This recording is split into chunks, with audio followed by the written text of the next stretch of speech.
Bismillahirrahmanirrahim. Assalamualaikum warahmatullahi wabarakatuh. Selamat pagi anak-anakku semuanya.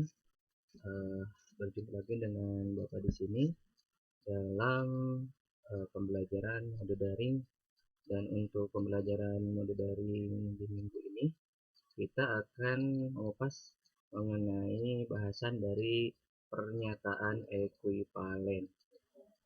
Sebelum kita masuk dan memulai pembelajaran untuk pernyataan ekuivalen tersebut, marilah sama-sama kita berdoa terlebih dahulu. Bismillahirrahmanirrahim. Rabbi shrah li sadri wa yassir li amri wahlul 'uqdatam min lisani yafqahu qawli. Allahumma inni as'aluka rizqan thayyiban wa ilman nafi'an wa amalan mutaqabbalan. Amin. Oke, mudah-mudahan dengan doa tersebut setiap langkah yang kita langkahkan mendapatkan rahmat, ridho, dan maghfirah dari Allah Subhanahu wa Ta'ala. Yang terpenting dan utamanya kita selalu diberikan kesehatan ya, khususnya untuk masa di pandemi yang sekarang lumayan agak ribet ini ya. Nah, untuk mengefektifkan waktu maksudnya, kita langsung masuk saja ke bentuk pernyataan ekuivalen.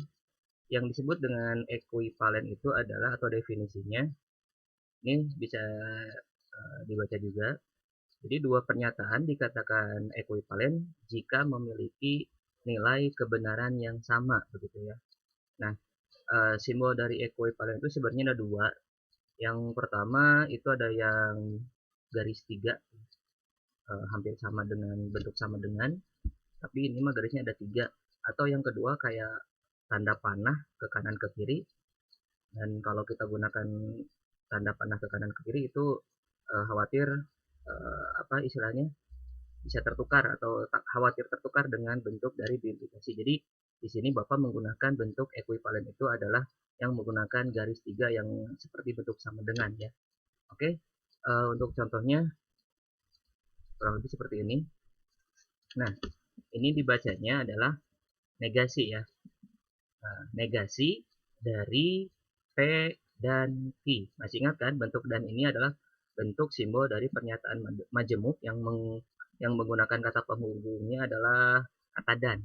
Nah, ini akan berekuivalensi dengan negasi P atau negasi Q. Nah, di sini P kemudian Q-nya masih tetap, cuman yang jadi berubah itu adalah simbol dari pernyataan majemuknya. Asalnya seperti ini ya, konjungsi berubah menjadi disjungsi. Dan berubah juga bentuk apa istilahnya tampilannya ya. Kalau ini bentuknya kurung gitu ya, ada kurungnya. Kalau di sini enggak, dengan alasan kalau di dalam bentuk kurung ini bentuk negasinya satu, kalau ini masing-masing dari pernyataan P dan Q-nya itu menggunakan sistem dari negasi tapi tidak menggunakan kurung. Kalau dilihat sepintas dari tampilannya begitu. Nah, cara bacanya pun ketika kita buat menjadi sebuah kalimat kurang lebihnya seperti ini ya. Kita ngambil contoh yang dulu pernah Bapak sampaikan di bentuk disjungsinya gitu ya. Nah, tidak benar satu minggu terdiri dari 7 hari. Nah, ini kan yang kita tahu bahwa satu minggu terdiri dari 7 hari itu adalah bentuk dari pernyataan P-nya. Kemudian Semarang, ibu kota Jawa Timur. Nah, Semarang ibu kota Jawa Timur itu adalah bentuk dari bentuk dari pernyataan Q. Jadi kalau misalnya di sini dikatakan negasi dari P dan Q, maka dibacanya adalah tidak benar satu minggu terdiri dari 7 hari dan Semarang ibu kota Jawa Timur.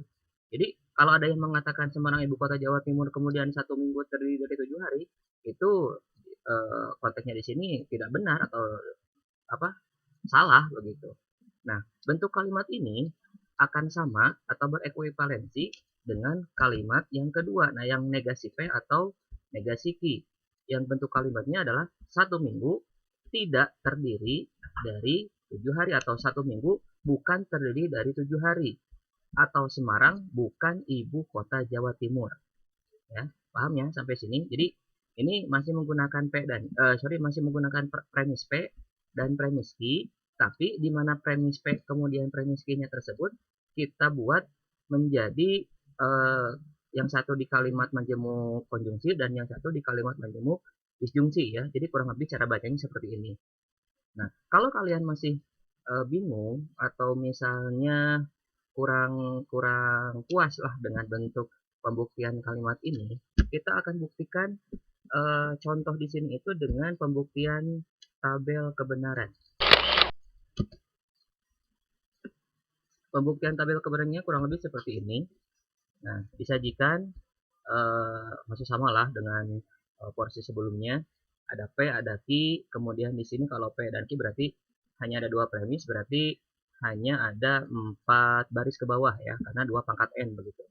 Di sini B-nya harus ada 2, S-nya juga harus ada 2, ini mah sudah baku ya. Masing-masing P dinegasikan, masing-masing Q juga sama dinegasikan. Seperlunya aja sih sebenarnya. Kalau misalnya Q-nya tidak ada negasi ya jangan digunakan atau jangan tulis juga, karena kebetulan di sini P dan Q-nya juga masing-masing ada negasinya, berarti kita gunakan. Nah, di sana kan tampilannya adalah negasi dari P dan Q. Nah, berarti kita harus tahu dulu nilai dari nilai dari P dan Q-nya tersebut begitu. Di sini dikatakan bahwa P dan Q atau konjungsi seperti yang dulu pernah Bapak sampaikan bahwa yang disebut konjungsi itu atau kalimat majemuk yang menggunakan kata penghubung dan itu clue-nya atau kata kuncinya adalah dikatakan B, maka B. Maksudnya ketika ada dua pernyataan nilainya B dan B, maka hasilnya adalah B, sisanya adalah salah. Di sini kan yang B dengan B itu hanya di baris pertama, kan B. Sisanya ini BS, ini SB, ini SS, berarti nilainya adalah salah. Nah, P dan Q ini kita negasikan. Nah, bentuknya seperti ini ya, tuh. Yang ini P dan Q, yang sekarang P dan Q-nya tersebut itu dinegasikan. Asalnya BSS berubah menjadi SBBB. Nah, ini untuk pembuktian yang ada di ruas kiri tersebut yang di atas ya. Nah, kemudian ternyata nilai negasi dari P dan Q itu berekuivalen atau sama dengan negasi P atau negasi Q. Betul nggak sih? Kita buktikan dulu. Jangan mentang-mentang ini sudah ditulis begitu ya. Main sembarang. Wah, sama-sama gitu. Tetap harus dibuktikan. Nah, di sini negasi P atau negasi Q. Berarti kita fokus ke kolom yang ada di sini nih. Nah, kolom yang kedua dengan kolom yang keempat begitu ya. Nah, di kolom yang kedua ini ada negasi P, kemudian ada juga negasi Q. Kita coba lihat juga, ternyata di sini bentuk dari negasi P dengan negasi Q-nya tersebut itu didisjungsikan. Nah, kalau disjungsi kan berbeda ya dengan konjungsi. Yang disjungsi itu dikatakan ketika dikatakan salah, maksudnya dikatakan salah ketika pernyataan pertama dan pernyataan kedua bernilai salah.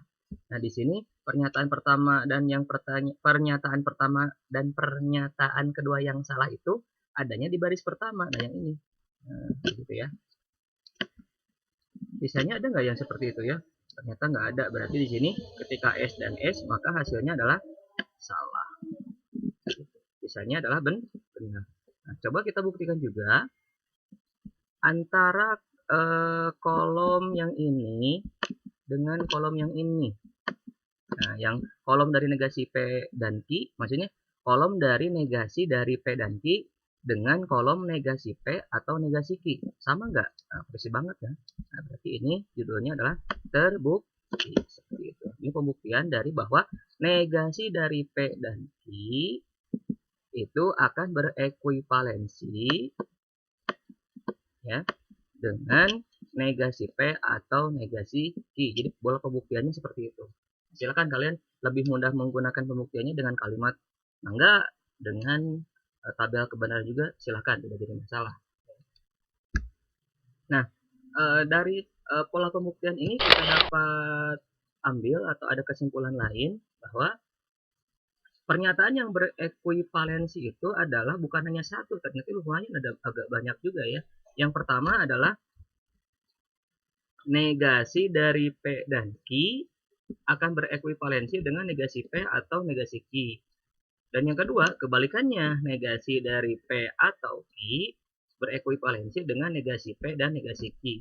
Dan selanjutnya nomor 3, ya. Negasi dari ini yang disebut implikasi ya. Negasi dari P maka Q, maka ekuivalensinya dengan P dan negasi Q. Nah, nanti silakan kalian buktikan lah di catatan kalian masing-masing gitu ya. Karena kan kita pembelajaran sepertinya lumayan agak terbatas begitu ya. Kemudian yang keempat juga sama. Nah, seperti itu. Dibacanya negasi dari P jika dan hanya jika Q ekuivalensinya dengan P dan P dan negasi Q atau negasi P dan Q.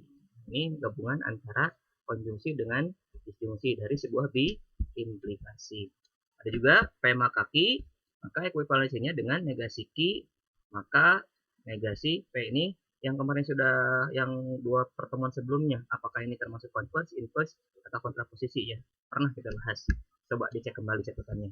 Yang keenam juga sama, ketika Q maka P, maka ekuivalensinya dengan negasi P, maka negasi Q. Nah, dari keenam pernyataan yang berekuivalensi tersebut, ini kita juga dapat menyimpulkan masih ada bahasan yang lainnya maksudnya.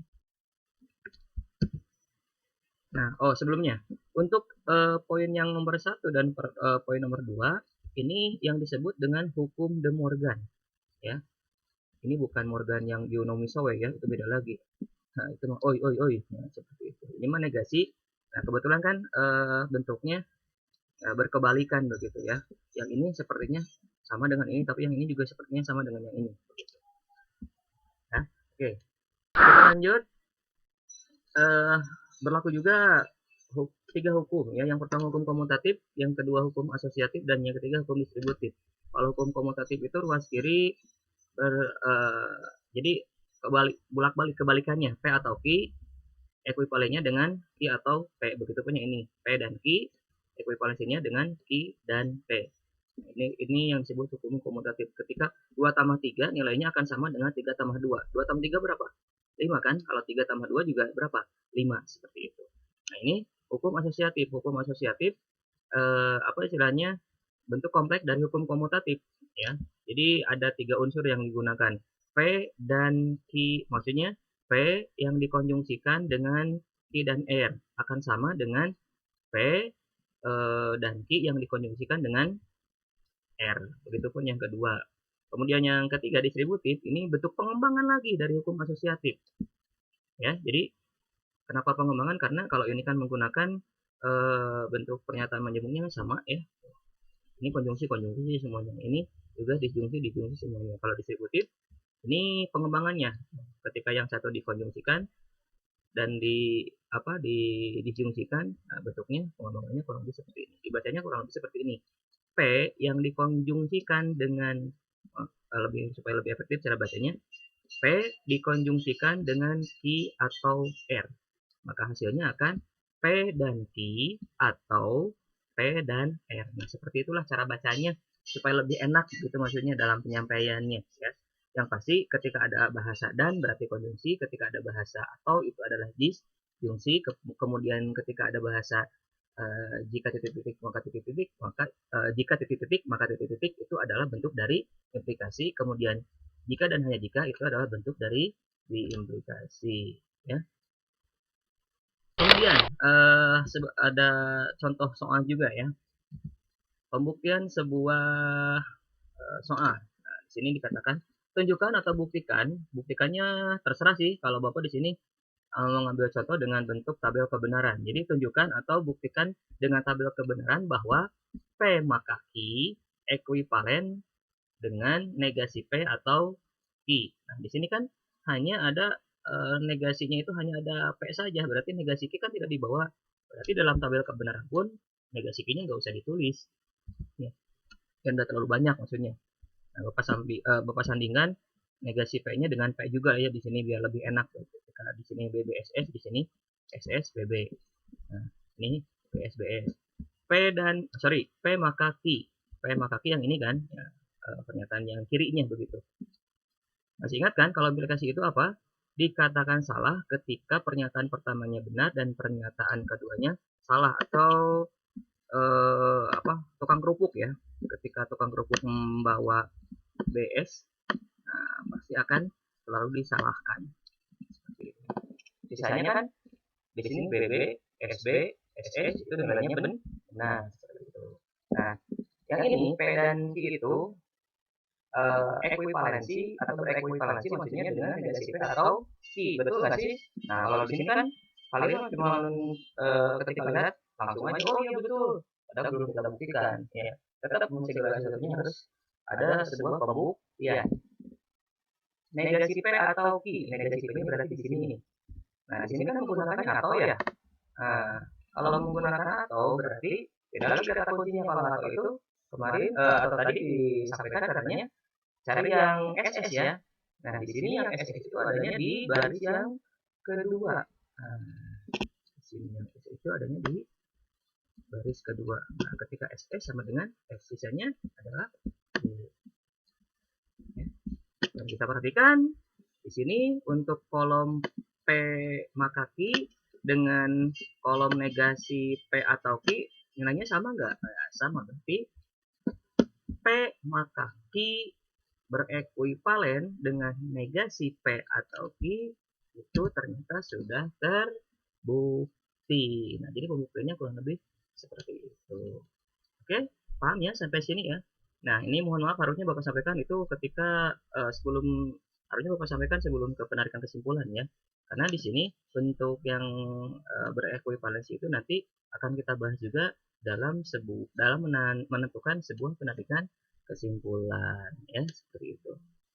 Oke, untuk lebih memantapkan pemahaman yang barusan Bapak sampaikan dari awal sampai akhir seperti biasa, ini Bapak ada oleh-oleh ya. Ada sebuah latihan soal, sama lah contoh soalnya dengan yang tadi, kalimatnya maksudnya. Tunjukkan atau buktikan dengan sebuah tabel kebenaran bahwa yang pertama, P maka Q itu ekuivalen dengan negasi dari P dan negasi Q. Yang kedua, negasi dari Q maka P berekuivalensi dengan Q dan negasi P. Ya, cukup dua aja dulu lah ya. Silakan kalian buktikan pernyataan yang berekuivalensi ini ya, apakah betul atau tidak begitu ya. Jangan mentang-mentang tadi Bapak sampaikan itu terbukti ya, ini juga harus terbukti ya. Ya terbuktinya seperti apa? Betul apa salah gitu. Ya kalau misalnya ternyata jawabannya sama ya nyatakanlah terbukti. Kalau misalnya memang tidak sama ya nyatakan berarti tidak terbukti atau belum terbukti. Bukan belum sih, sebenarnya harusnya tidak terbukti seperti itu ya. Jadi nanti kalau misalnya kalian menemukan soal-soal yang lain ternyata oh tidak sama nih gitu kan, seperti itu. Ya, berarti itu tidak terbukti atau menyatakan kedua pernyataan ini adalah bukan atau tidak ekuivalen, maksudnya seperti itu. Oke? Itu saja mungkin pemahaman atau bahasan dari Bapak untuk pertemuan di minggu ini. Mudah-mudahan ada manfaatnya. Yang benarnya datang dari Allah Subhanahu wa taala, yang salahnya datang dari diri Bapak sendiri ya. Dan sebelum ditutup maksudnya ditutup dengan bacaan doa kifaratul majelis. Subhanaka Allahumma wa bihamdika asyhadu an la ilaha illa anta astaghfiruka wa atubu ilaik. Terima kasih atas perhatiannya. Tetap jaga kesehatan, kemudian protokol kesehatannya juga sama dijaga ya. Bukan 3 lagi sekarang mah ya, jadi berubah menjadi 5M seperti itu. Terima kasih atas perhatiannya. Assalamualaikum warahmatullahi wabarakatuh.